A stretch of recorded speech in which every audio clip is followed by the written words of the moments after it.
So hello and welcome to this tutorial. I'm going to show you how to quickly make a twin stick shooter which can be controlled by both mouse and keyboard. So let's get going. First of all, we want to create a root C, like root node 3D. I'm going to just create the floor here, so you just need to do a mesh instance 3D, go into there and change the size to something big like 20, and that'll be our ground like representation. We need a static body for collision purposes, so all you need to do is rename that to ground. Not that that does anything, but just makes it clearer to see. That also needs a collision shape 3D. We're just going to make a box shape because it's just easier. You can be more precise with this, and you probably should be more precise with this, but I'm just going to drag it to roughly the right area. But if you have movement issues, it's probably because you haven't got everything exactly snapped to like 0 or 0.5, whatever. We're going to now add just a material to it to just not make our eyes bleed with like bright white shining into it. So put it to a lovely color of green. I'm being sarcastic, it's not lovely, it's awful. Just put in a directional light. This can just help if you want to be able to see like the shadowing, so you can see where your character is, just makes them easier to see. We're going to add in the camera 3D because this is important for the controls, so you can just go to the view, split the view, and then just adjust it by clicking the little preview icon.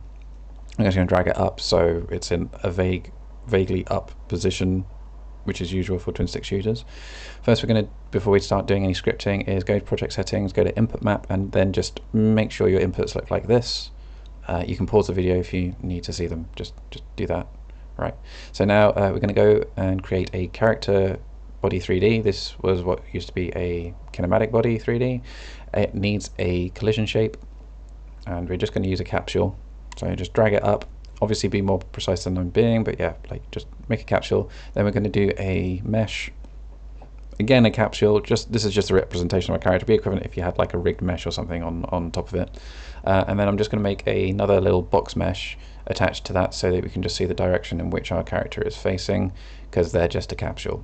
And -Z is the forward in this instance.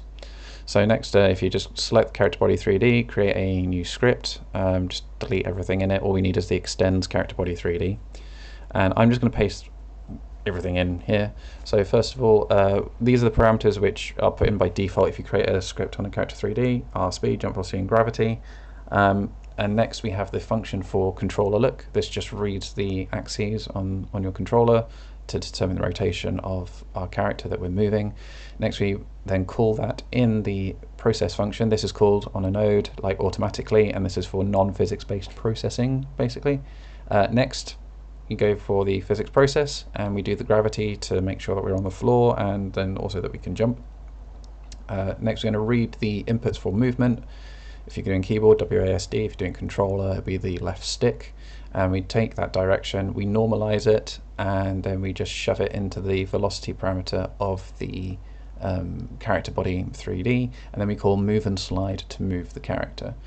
If you run it, you should then have a working, moving character using the controller. There you go. So finally, just going to show you the mouse look, or the mouse function. So when you want to use the mouse and keyboard.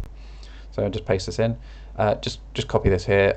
It just essentially shoots a ray from the camera, intersects a plane, the ground plane, and then works out where you should look, and then calls the look at function on your character body to make them move.